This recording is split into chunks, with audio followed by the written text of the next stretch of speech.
Happy weekend, guys, and welcome to the Talking News. I'm sorry, guys, I haven't been able to put stuff out. I've been so busy, but it doesn't mean I haven't been working and preparing for something that's coming up, real soon. There's several stories. But I wanted to get this out. I was going to do a bigger story on this. I was going to go over every detail until what's happening now, but I do not have time to do that in order to get you guys aware that they're going to have a vigil tonight on her Facebook page. Her aunt and her father, I think, put that together. And so the vigil is going to be at 7 tonight, which is very shortly, probably about the same time this is uploaded. So what I would do, guys, I would go check that out. And then to finish this video, because right now I'm going to put up two videos. One of Savannah Spurlock's father speaking, about his experience, his feelings, and what he's been going through since Savannah's been missing. And the other is the aunt. She's really been through a lot too as well. And they have some stuff they'll tell you that they experienced through this. And some of it's pretty sad. Okay, so what I'm going to do is actually run these two videos for you right now.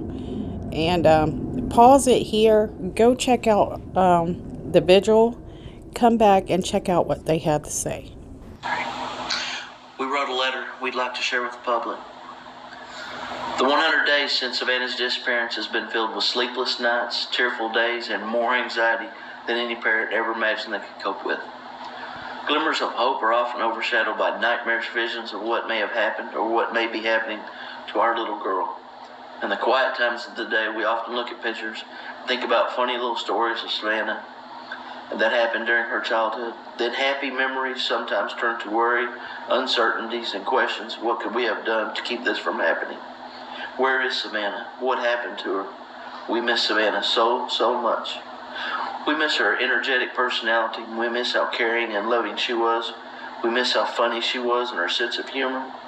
She was our daughter, a granddaughter, a sister, a niece, a mother, and a friend to so many. Many times during the past 100 days, we have said, this may be more than I can bear. Through what at times feels like overwhelming despair over the past 3 months, we also feel overcome with gratitude. There are so many people and groups that we feel eternally grateful towards. Individuals and small groups that unselfishly search on their own or join organizations to help search. We have personally met and talked with many of these people who have spent and continue to spend their time looking for Savannah. We feel so blessed and uplifted by these selfless people we run into and hear about, friends and strangers who pray, offer words of support and encouragement, and donate to Savannah's children just because they want to do something. It is truly touching. The kindness and altruism of others is heartwarming and inspiring. It helps to keep us going every day. We are also extremely grateful for the law enforcement that has been involved in Savannah's case. Local law enforcement, police officers, and detectives in the Richmond Police Department, as well as the Kentucky State Police and the FBI and other local police departments have worked tirelessly trying to find Savannah.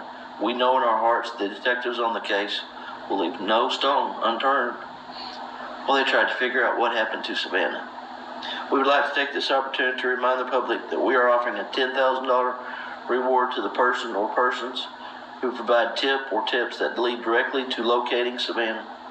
Please, if you know anything, contact the Richmond Police Department. You could be the break in the case that brings Savannah home to her family and friends. We need to know where she is. Her children deserve to know where she is. Thank you. I think I might have started the video on my personal page. So if you can see me, give me some thumbs up. So 100 days that we've been missing Savannah. And again, if you're seeing this on the missing page, can you give me some thumbs up? Oh, great. Okay. I think I started posting it on my personal page and had to exit out of there. Thanks for joining me this morning. So 100 emotions, 100 days. There really has not been any preparation for the roller coaster that we've been on the last 100 days. If you would have told me that we'd be sitting here right now, I would have thought you were crazy. And we've been told that grief is going to hit us all differently in different ways, and that's very true. I tend to run the gamut of feeling sorrow and then feeling normal and then feeling guilty for feeling normal in the span of 5 minutes, and then it starts over again. There's not a handbook on this, and emotions are real and raw, and I know that you guys all feel them too, and I've heard your raw emotions, and it's very hard. Tears for me come as I'm doing laundry, as I snuggle with my kids, randomly as I'm grocery shopping. It's just a really hard situation. And I think that some people involved maybe thought we would have given up by now, or maybe thought this would just go away. And it's not going to go away, and we're not going to stop fighting. So, sorry, I'm really nervous. So our fight is not over, and we're not going away. So for those of you who thought we would, we're not. Tonight we're going to do a vigil off the page at 7 o'clock. So if you want to light your candles and send those pictures on the comments down there. It's not going to be fancy. I'll probably just kind of have the camera on my candle and then read people's positive thoughts and wishes. But it's always a good time to come together and toward a common wish and prayer. So we're going to do that tonight off this page at 7 o'clock. And other things we have coming up, we're working on some car window decals that we're going to get sent down to the area. And those will be able to be picked up and put in the back of your window to just be another visual for people to see down there. But more information on that will be coming. After this video, I'm going to be posting a letter written by Savannah's dad and his fiance. They wanted to share some of their thoughts with the public, and it's very hard for them to be on camera and to do interviews. And so I'm really grateful that they were able to write this letter together, and it's very raw, it's very full of emotions, as it should be. So we'll do that. So 100 days is a long time. And I've had to shift my approach. You know, I've become a bit of kind of the family representative here, and my approach has needed to be shifted to marathon mode, which sucks. There's just a different mode. It just seems like time keeps marching on. And so I want you to know I've shifted my gear to be in it for the long haul. But someone out there can end this. Someone out there can end this all and give us the closure that we need to find her and get justice if that's what's needed.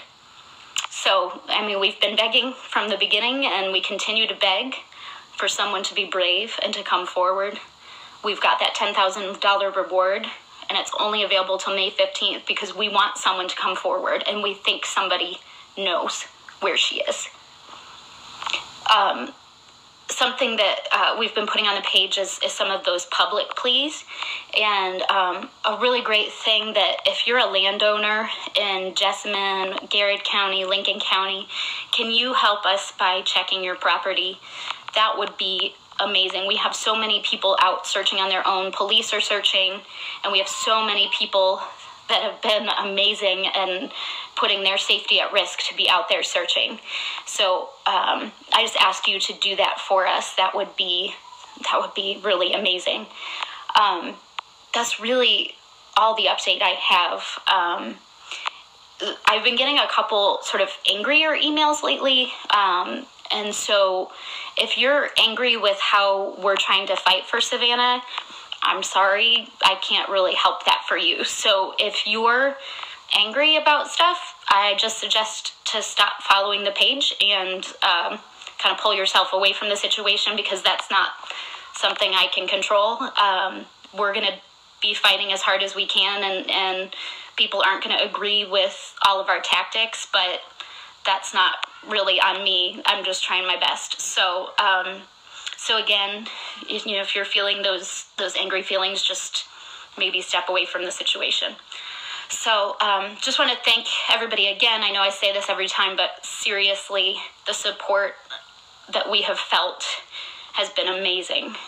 Continue to pray for Savannah's parents, especially her mom is having to move to a smaller apartment because she was thinking she would be living there with Savannah and all her kids, and that has changed. So be praying for her in that situation. Be praying for her dad, and especially for her grandparents. This is really hitting them hard, and her grandpa's had some health issues, and that adds a lot of stress and anguish to the family as well.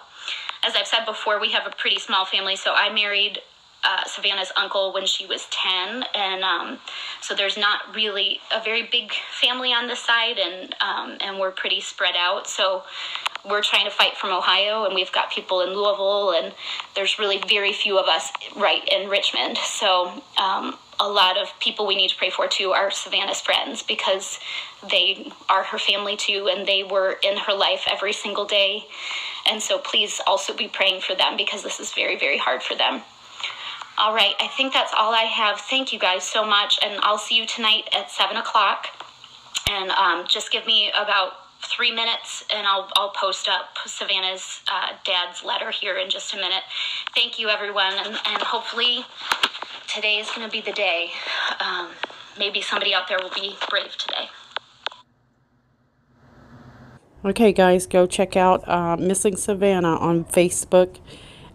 Wish them some blessings, and let's show our support.